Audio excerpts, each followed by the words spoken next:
Alhamdulillahi Rabbil Alamin. Wabihi nasta'in ala umuri dunya waddin.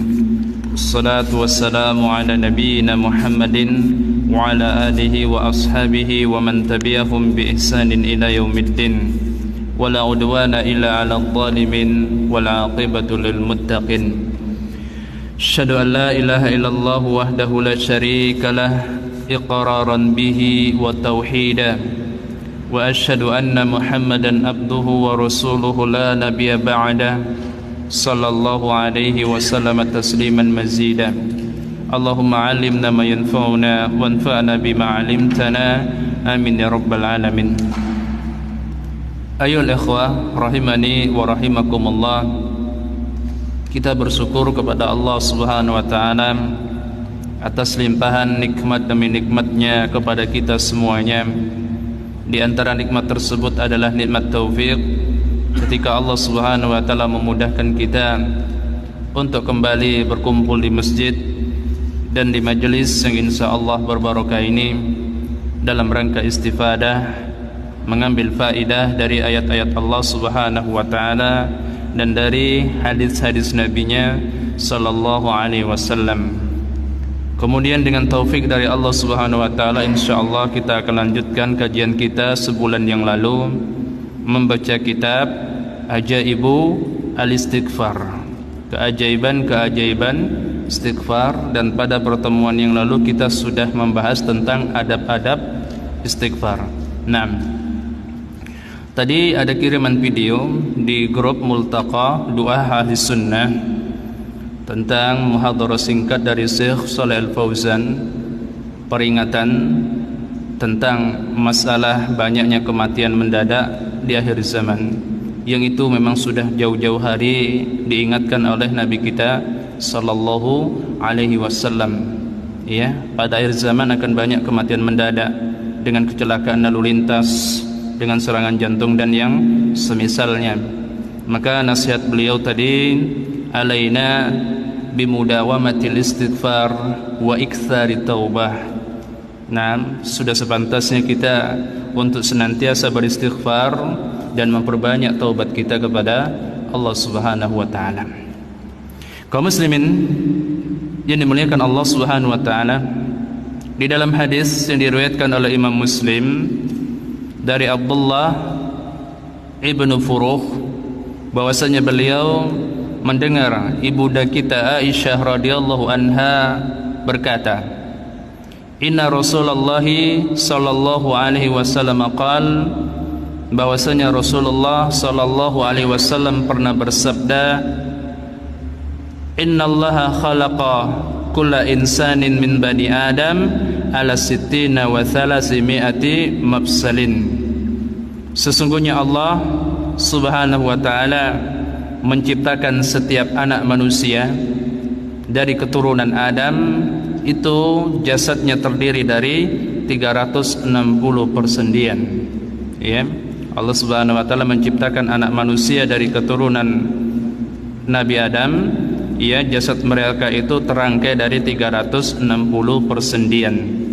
Faman kabbarallaha wa hamidallaha wa halalallaha wa sabbahallaha wa astaghfarallaha, maka siapa yang bertakbir kepada Allah, mengucapkan kalimat Allahu Akbar, atau dia bertahmid kepada Allah, dia mengucapkan kalimat Alhamdulillah, atau dia bertahlil, dia mengucapkan kalimat La ilaha illallah, atau dia bertasbih, mengucapkan kalimat Subhanallah, wastaghfarallah, atau dia beristighfar kepada Allah, dia meminta ampun kepada Allah Subhanahu wa taala atas dosa-dosanya, wa azala hajaran an tariqin nas, atau dia menyingkirkan batu dari jalanan manusia, au syaukatan au idhaman an tariqin nas, atau dia menyingkirkan duri ataupun tulang dari jalanan manusia.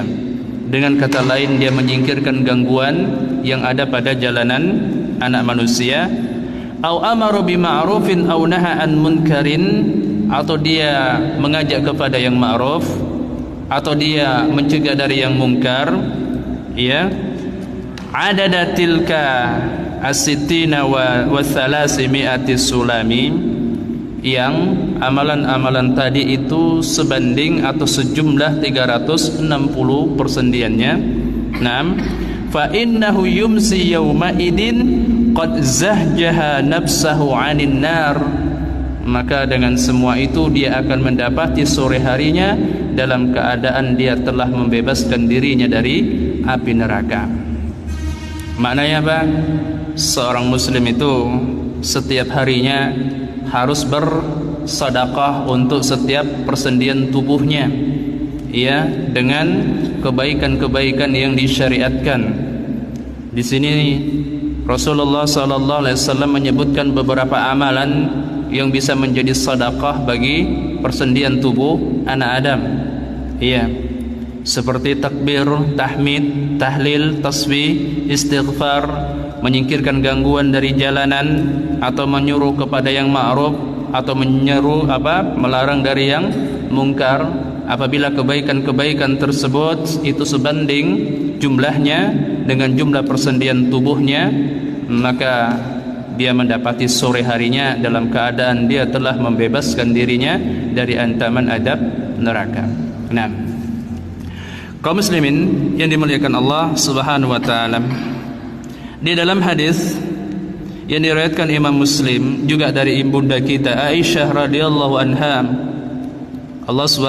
Rasulullah sallallahu alaihi wasallam bersabda, "Innahu khuliqa kullu insanin min bani Adam ala sittina wa thalasi mi'ati mafsalin." Sesungguhnya setiap anak manusia dari keturunan Adam itu diciptakan oleh Allah Subhanahu wa taala terdiri dari 360 persendian. Yusbihu ala kulli sulama min ahadikum sadaqatun. Dan setiap paginya, setiap persendian salah seorang di antara kalian memiliki kewajiban sedekah, wajib ditunaikan sedekahnya. Naam. Fakullu tasbihatin sedekah, maka setiap kalimat tasbih itu terhitung satu sedekah. Wa kullu tahmidatin sedekah, dan begitu juga setiap tahmid itu juga terhitung sedekah. Wa kullu tahlilatin sedekah, begitu juga setiap tahlil itu terhitung sebagai sedekah. Wa kullu takbiratin sedekah, kemudian takbir juga terhitung sebagai sedekah. Wa amru bima'rufin sedekatun wa nahyun an munkarin sedekatun. Menyeru kepada yang ma'ruf itu adalah sedekah, mencegah dari yang mungkar juga sedekah. Ya, kemudian beliau mengatakan, wa yujzi'u min dzalika raka'atani yarka'uhuma minad duha.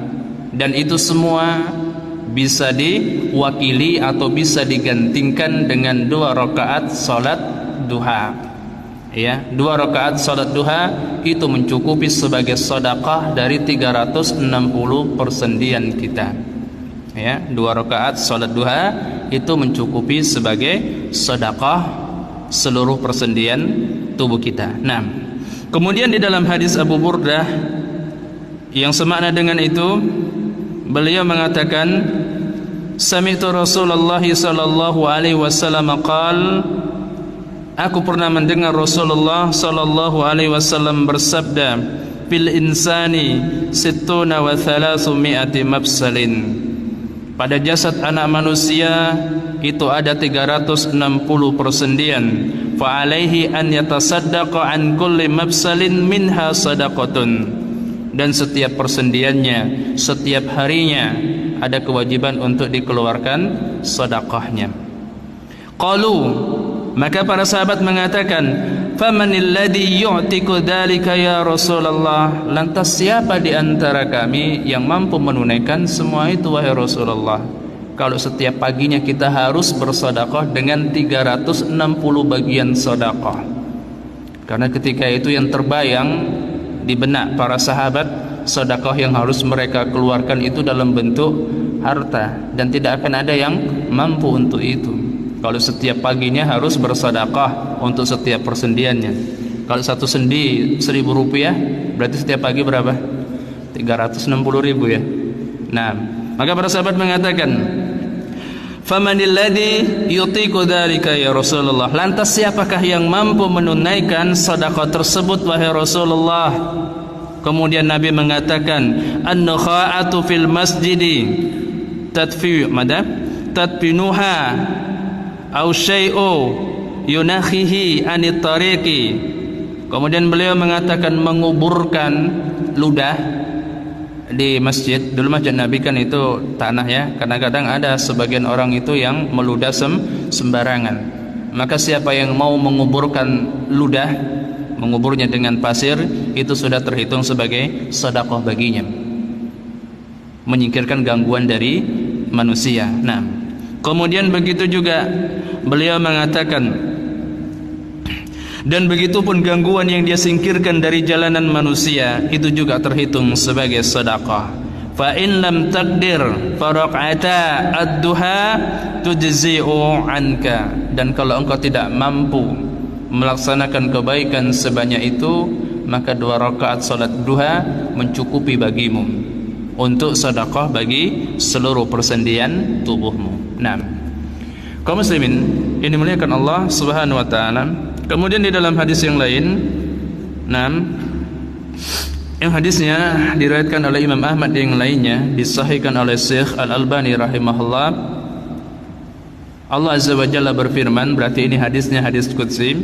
Allah Azza wa Jalla berfirman, ya bani Adam, la ta'jiz an arba'i raq'atin min awwalin nahar ukfika akhirah. Naam, wahai anak Adam, janganlah kalian merasa lemah untuk salat 4 rakaat, ya, untuk salat 4 rakaat di awal siang, maksudnya di pagi hari. Nah, sebelum tergelincirnya matahari. Ukfika akhirah. Nah, karena dengan sebab 4 rakaat tersebut itu akan memberikan kecukupan bagi kalian. Ya. Jadi salat duha 2 rakaat itu cukup sebagai sedekah 360 persendian kita. Dan salat duha sebanyak 4 rakaat dijanjikan oleh Allah Subhanahu wa taala, ya, orang yang mengerjakannya itu akan diberi kecukupan sampai dia mendapati sore harinya. Apa yang dimaksud dengan kecukupan di sini? Yang dimaksud dengan kecukupan di sini seperti kecukupan yang dijanjikan oleh Allah melalui lisan Rasulnya bagi siapa yang membaca 2 ayat terakhir dari surah Al-Baqarah pada malam hari. Hadis riwayat Bukhari dan Muslim. Nabi sallallahu alaihi wasallam bersabda, man qara'a bil ayataini min akhiri suratil Baqarati minal laili kafatahu. Siapa yang membaca 2 ayat terakhir dari surah Al-Baqarah pada malam hari, maka kedua ayat tersebut menjadi sebab dia diberi kecukupan sampai dia mendapati waktu subuhnya. Para ulama mengatakan para ulama mengatakan kafatahu min kulisu, maknanya dia akan dijaga dari seluruh bentuk kejelekan sampai dia mendapati waktu paginya. Maka begitu juga ketika Allah Subhanahu wa taala menjanjikan melalui lisan Rasulnya, siapa yang salat duha 4 rakaat dia diberi kecukupan untuk harinya sampai dia mendapati sore harinya, maknanya sama, dia akan dijaga oleh Allah Subhanahu wa taala dari seluruh bentuk kejelekan pada harinya sampai dia mendapati sore harinya. Nah, insyaallah kita lanjutkan ba'da salat.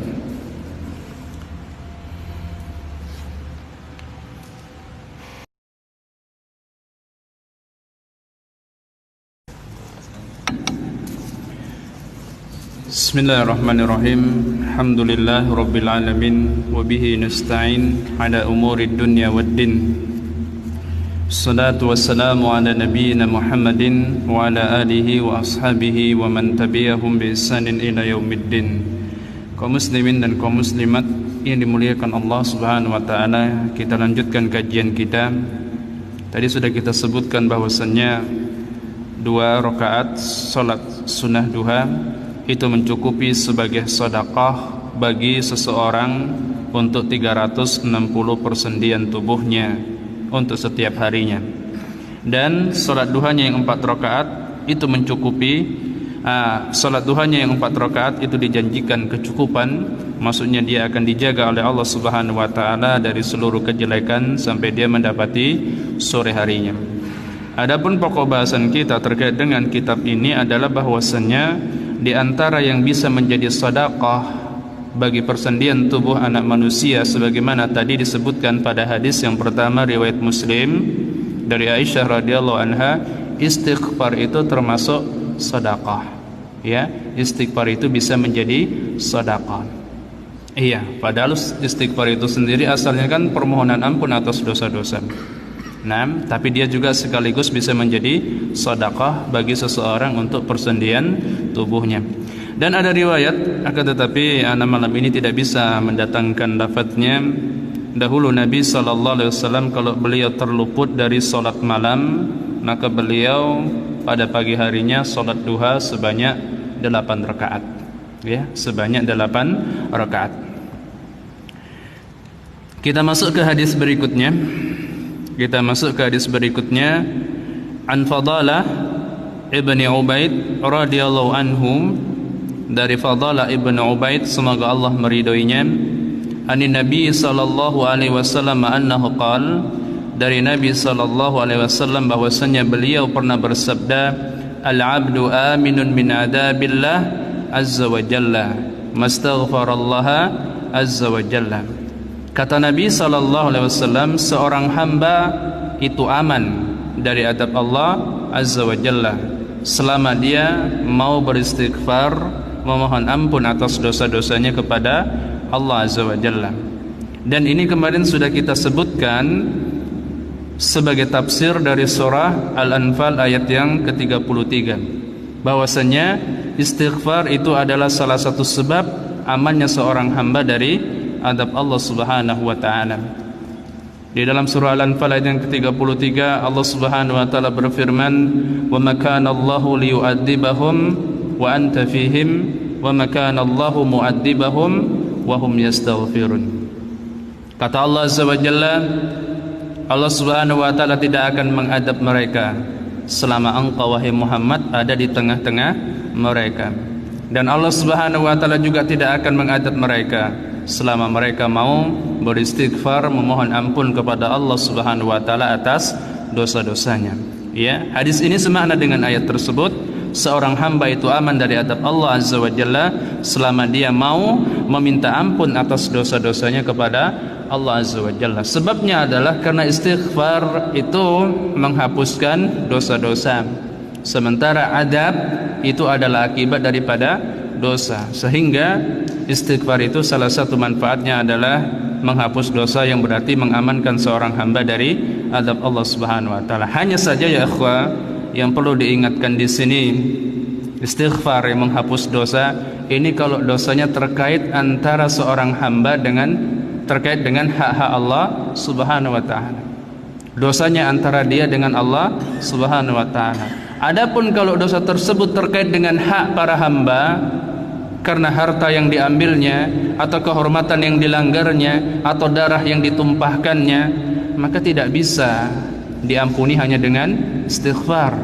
Okelah untuk masalah pelanggaran syariat Allah, hukum-hukum Allah, nah itu akan diampuni oleh Allah Subhanahu wa taala dengan istighfarnya.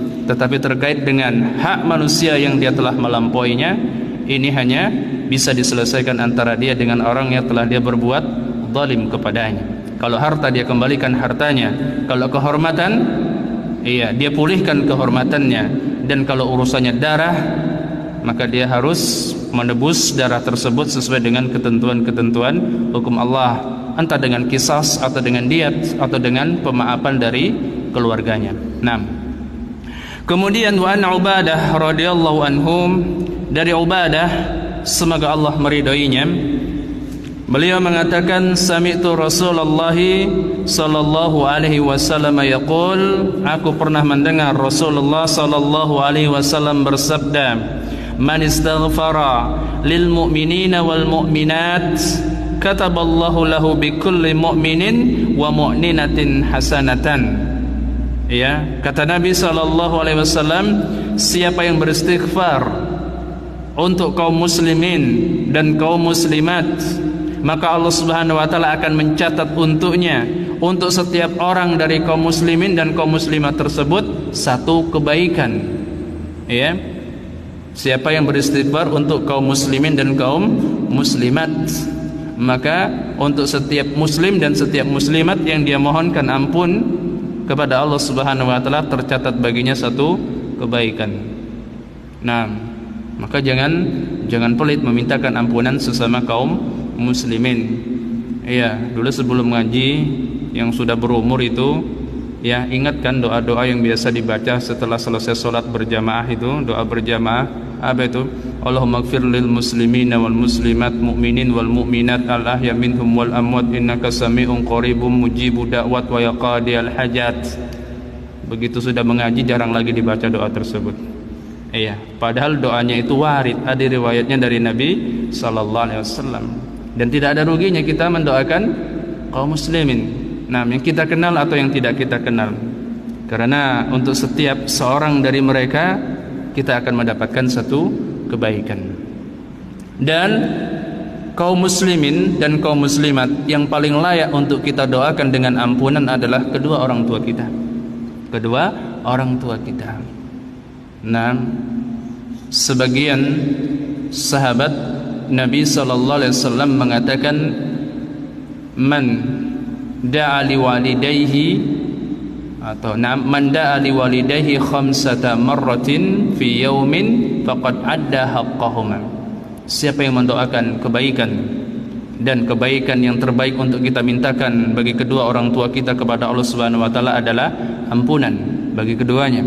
Siapa yang mendoakan kebaikan untuk kedua orang tuanya pada setiap harinya minimal 5 kali, faqad adda haqqahuma, maka sungguh dia telah menunaikan, atau seolah-olah dia telah menunaikan hak dari keduanya, dari kedua orang tuanya.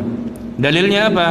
Dalilnya firman Allah Subhanahu wa taala di dalam surah Luqman, ya, washkurli waliwalidayka. Kata Allah Subhanahu wa taala, bersyukurlah kalian kepadaku, bersyukurlah engkau kepadaku, dan berterima kasihlah engkau kepada kedua orang tuamu. Di sini Allah Subhanahu wa taala memerintahkan dua hal sekaligus, syukur kepada Allah dan syukur kepada kedua orang tua. Nah, kata para salaf, wasyukrullahi bi an yusalliya khamsata marratin fil yaumi 'alal aqal. Yang namanya bersyukur kepada Allah itu wujudnya, minimalnya adalah dengan menunaikan salat 5 waktu dalam sehari dan semalam. Fakadzalika syukrul walidain. Maka seperti itu juga bersyukur kepada kedua orang tua, bi an yad'u lahuma fil yaumi khamsata marratin 'alal aqal, adalah dengan cara mendoakan mereka dengan kebaikan, khususnya dengan ampunan dalam sehari dan semalamnya minimal 5 kali. Nah, jadi siapa yang beristighfar memintakan ampun untuk kaum mukminin dan kaum mukminat, akan dicatat baginya untuk setiap orang yang dia didoakannya satu kebaikan. Kemudian kaum muslimin yang dimuliakan Allah Subhanahu wa taala, Nabi kita sallallahu alaihi wasallam juga pernah bersabda, da'watul muslimi li akhihi fil dhahri ghaibihi mustajabatun. Doa seorang muslim untuk saudaranya sesama muslim bil dhahri ghaibihi, tanpa sepengetahuannya. Seorang muslim mendoakan saudaranya secara diam-diam, ya, itu mustajabah, adalah doa yang didengar dan besar kemungkinannya diijabah oleh Allah Subhanahu wa taala. Kenapa? Nah, kullama da'a li akhihi bi khairin, bukan seperti itu, inda ra'sihi malakun muwakkalun, karena di sisi orang tersebut ada seorang malaikat yang diutus. Kullama da'a li akhihi bi khairin qala al malak al muwakkal, setiap kali dia mendoakan saudaranya dengan kebaikan, maka malaikat yang ada di sisinya tersebut akan mengatakan amin walaka bimislin, amin, dan untukmu seperti itu, seperti yang engkau minta untuk saudaramu. Ya, doa seorang muslim untuk saudaranya sesama muslim tanpa sepengetahuannya secara rahasia itu mustajabah. Kenapa mustajabah? Diaminkan oleh malaikat. Dan malaikat adalah hamba-hamba Allah yang tidak pernah bermaksiat kepada Allah Subhanahu wa taala, yang senantiasa di dalam ketaatan kepada Allah Subhanahu wa taala. Ya, makanya doanya mustajabah. Lah kemudian apa? Kemudian dia sendiri didoakan oleh para malaikat. Doanya diaminkan oleh malaikat, kemudian dia sendiri didoakan oleh malaikat. Terus yang lebih beruntung yang mana? Yang mendoakan atau yang didoakan? Nah, yang lebih beruntung adalah yang didoakan. Dia mendapat doa dari malaikat. Nah, kaum muslimin yang dimuliakan Allah Subhanahu wa taala. Kemudian hadis berikutnya dari Anas bin Malik radhiyallahu anhu. Dari Anas bin Malik, semoga Allah meridai beliau. Beliau mengatakan, qala Rasulullah sallallahu alaihi wasallam. Rasulullah sallallahu alaihi wasallam bersabda, ala adullukum ala daikum wa dawaikum. Maukah kalian aku beritahukan kepada kalian tentang penyakit atau racun bagi kalian, sekaligus aku beritahukan kepada kalian apa penawarnya, apa itu penyakit dan apa itu penawarnya. Nah, kemudian Nabi mengatakan, ala inna da'akumud dunub wa dawa'akumul istighfar. Ketahuilah yang menjadi penyakit bagi kalian itu adalah dosa-dosa. Yang menjadi penyakit bagi kalian adalah dosa-dosa. Wa dawa'akumul istighfar. Dan yang menjadi obat bagi kalian adalah istighfar. Nah, dosa-dosa itu racun atau penyakit, dan penawarnya adalah istighfar.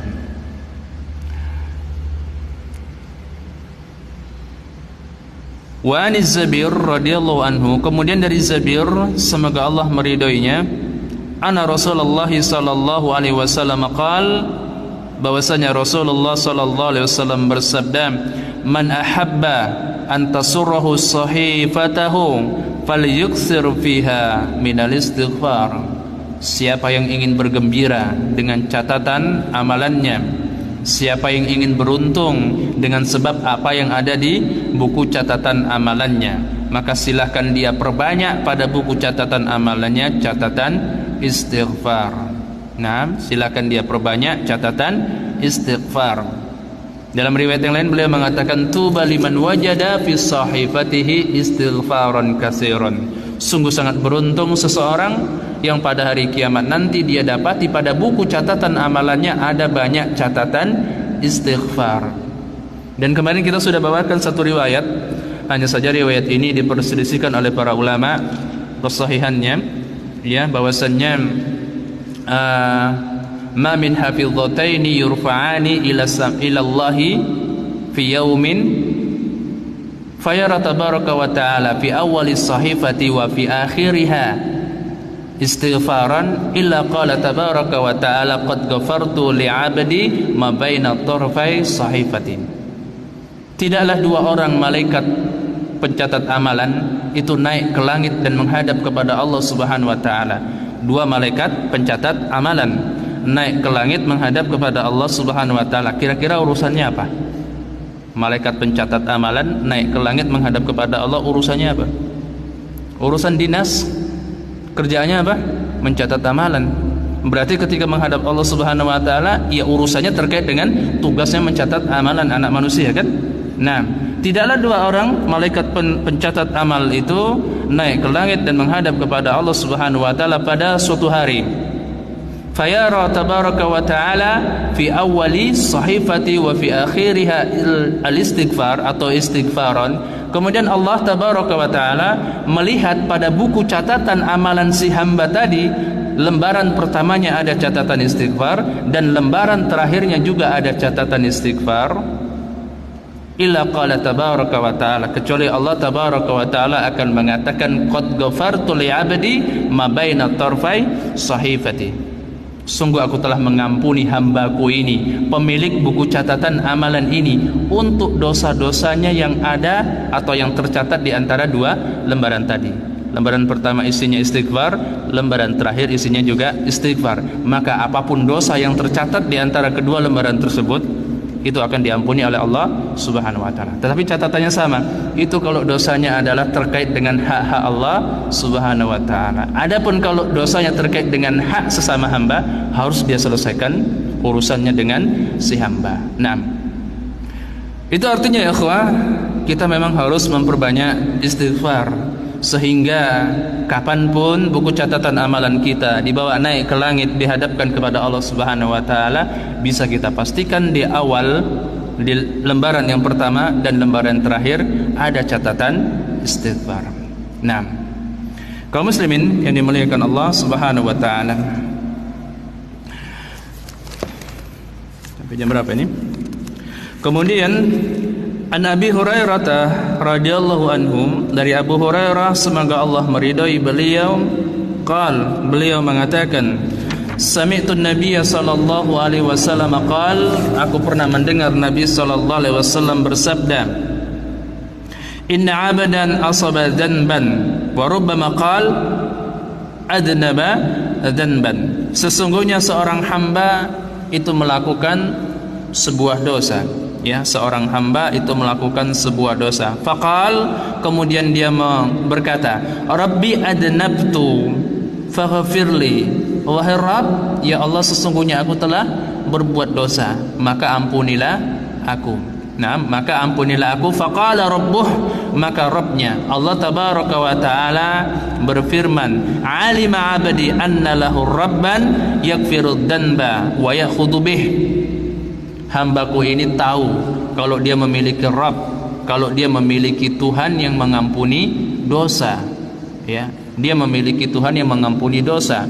Kemudian Tuhannya itu juga mengadab si hamba karena dosa. Hambaku ini tahu Tuhannya itu mengadab hambanya karena dosa, dan Tuhannya itu juga mengampuni dosa si hamba. Nah, paham maknanya ya? Hamba ini tadi kenapa minta ampun kepada Allah? Karena Allah Subhanahu wa taala itu tidak mengadab kecuali karena dosa. Sementara Allah ini adalah Maha Pengampun seluruh dosa-dosa. Nah, kemudian ghafartu li abdi, Allah melanjutkan, maka aku ampuni hambaku ini. Thumma makasa ma syaa Allah thumma asaba dhanban aw adnaba dhanban. Setelah berlalu beberapa waktu, si hamba tadi kembali terjatuh di dalam perbuatan dosa. Nah, kembali terjatuh ke dalam perbuatan dosa. Faqala rabbi, maka dia mengatakan seperti ucapannya yang pertama, adnabtu aw asabtu akhara faghfirhu, afwan. Faqala rabbi adnabtu, na'am, faghfirli, ya Allah, sesungguhnya aku telah terjatuh di dalam perbuatan dosa, maka ampunilah aku. Ini untuk keberapa kalinya? Kedua kalinya.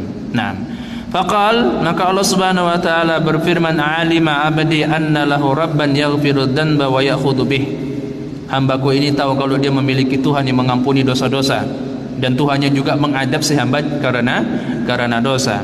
Ghafartu li abdi, maka aku ampuni hambaku ini. Thumma makasa ma syaa Allah thumma adnaba dhanban aw asaba dhanban, kemudian setelah berlangsung beberapa waktu, si hamba kembali terjatuh di dalam perbuatan dosa. Berapa kali ini? 3 kali. Nah, 3 kali. Nam faqal rabbi asabtu aw adnabtu akhar faghfirhu li, kemudian si hamba mengatakan, ya Allah, aku telah berbuat dosa, maka ampunilah dosaku tersebut. Faqal, Allah Subhanahu wa taala berfirman, alima abdi anna lahu rabban yaghfiru dhanba wa ya'khudhu bih, hambaku ini tahu dia memiliki Rabb yang mengampuni dosa, juga mengadab karena dosa. Naam, ghafartu li abdi, maka aku mengampuni hambaku ini salasan. Ini terulang sebanyak berapa kali? 3 kali. Setelah itu Allah berfirman, falyamal masya'ah, maka silakan dia beramal sesukanya. Tahu maknanya? Kalau sudah berdosa 3 kali beristighfar, setelah itu boleh berbuat sesukanya, begitu? Apa maknanya? Maknanya sebagaimana disebutkan oleh para ulama, falyamal masya'ah, maka silakan dia beramal sesukanya, bukan berarti kalau sudah 3 kali ngulang dosa yang keempat jadi halal, tidak seperti itu. Maknanya falyamal masya'ah, silakan dia beramal sesukanya, maksudnya selama dia terjatuh di dalam dosa kemudian dia masih mau meminta ampun kepada Allah Subhanahu wa taala, maka Allah pasti akan mengampuninya.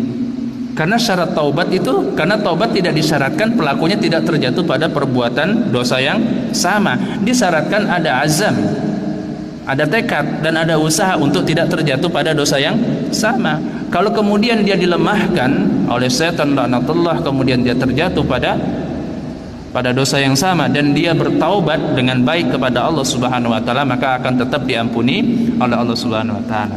Kemudian ya ikhwah, hadis ini bukan berarti peluang bagi seorang hamba untuk mengulang-ulang dosa. Ini sekedar kabar gembira tentang keluasan rahmat Allah Subhanahu wa taala bagi orang yang sudah terlanjur terjatuh di dalam perbuatan dosa.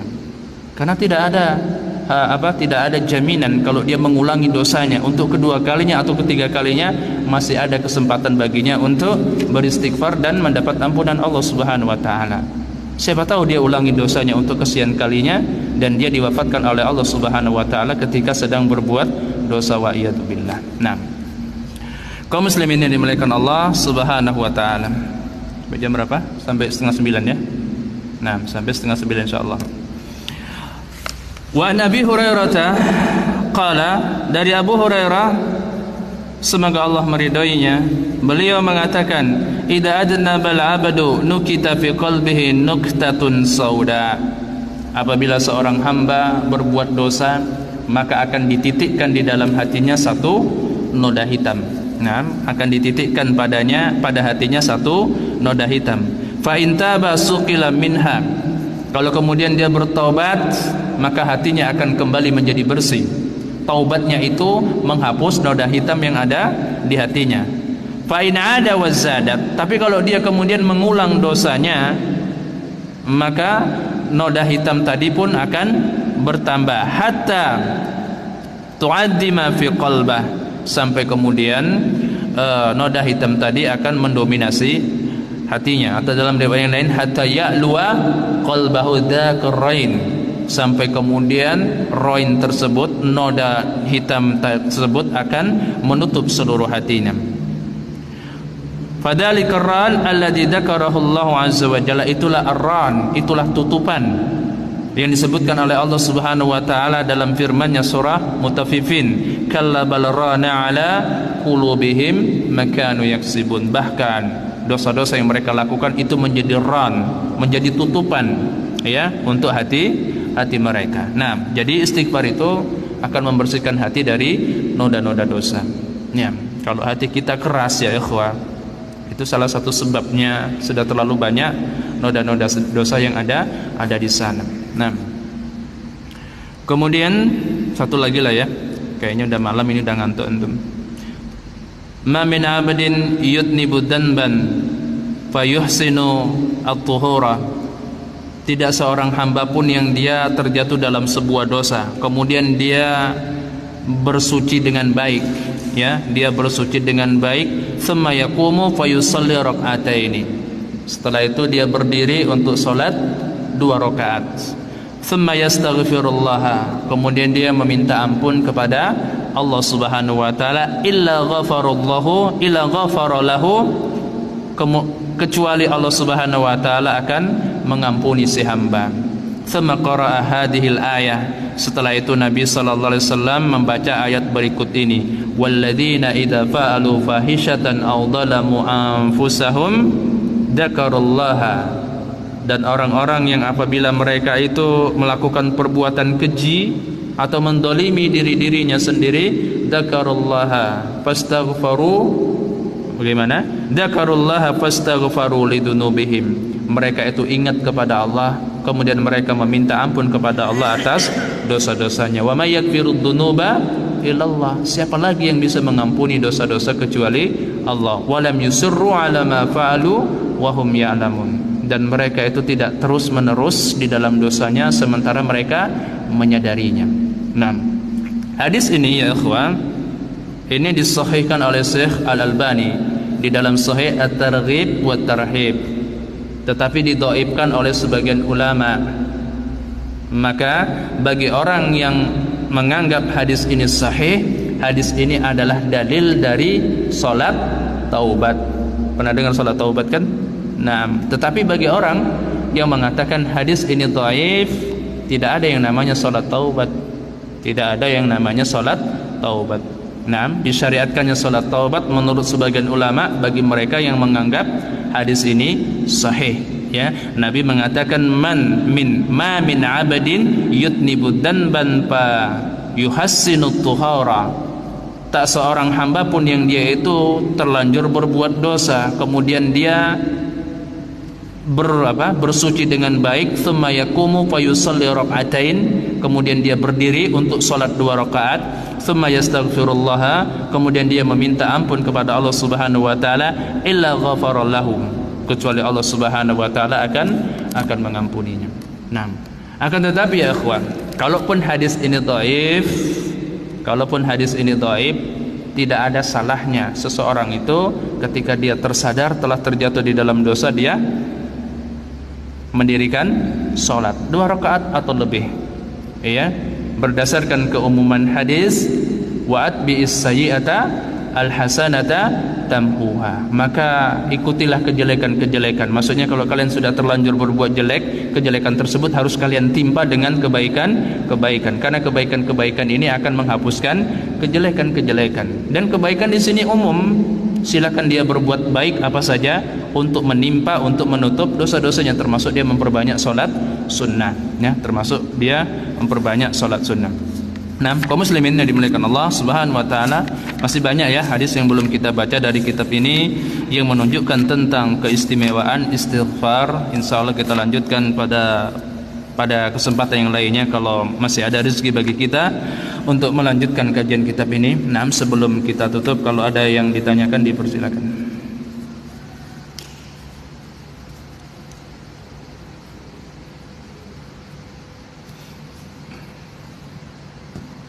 Tidak ada? Kalau ya, Pak.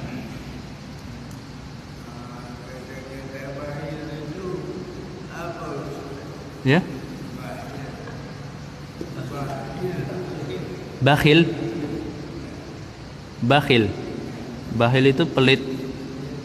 Ya, bakhil itu pelit. 6. Di antara orang yang bakhil, Nabi mengatakan al-bakhilu man dzukira rasmi walam yusalli alayya. Orang yang bakhil itu adalah orang yang ketika disebut namaku dia tidak bersalawat untukku. Itu orang yang bakhil. Nah, karena seseorang itu ketika dia bersalawat, ya, kepada Nabi sallallahu alaihi wasallam sekali, malaikat akan bersalawat untuknya berapa kali? 10 kali. Nah, dan dulu ada seorang sahabat, ana lupa siapa, yang pernah meminta berkata kepada Rasulullah sallallahu alaihi wasallam bahwasanya dia ingin mengganti sepertiga doanya dengan salawat. Maka Nabi mengatakan silahkan, dan itu adalah kebaikan, dan kalau engkau mau menambahnya itu adalah sesuatu yang lebih baik untukmu. Kemudian dia mengatakan, bagaimana kalau setengahnya wahai Rasulullah? Setengah dari doaku adalah salawat untukmu. Maka Nabi mengatakan silahkan, dan kalau lebih daripada itu adalah kebaikan untukmu. Kemudian dia tambah menjadi berapa? 2/3. Bagaimana kalau 2/3 wahai Rasulullah? Ya, terserah antum. Dan kalau engkau mau menambah lebih daripada itu adalah kebaikan untukmu. Kemudian orang tersebut mengatakan, kalau begitu wahai Rasulullah, aku ganti seluruh doaku dengan salawat kepadamu. Maka Nabi mengatakan, iya, dengan kalau seperti itu maka seluruh kebaikan menjadi milikmu. Terus kalau doa kita ganti dengan selawat seluruhnya, bagaimana dengan hajat-hajat kita? Ya, bagaimana dengan hajat-hajat kita? Malaikat yang akan memintakannya kepada Allah Subhanahu wa taala. Nah, ada yang lain ya? Cukup ya? Naam, naktafi bihadzal qadar, billahi taufiq wal hidayah. Wassalamualaikum warahmatullahi wabarakatuh.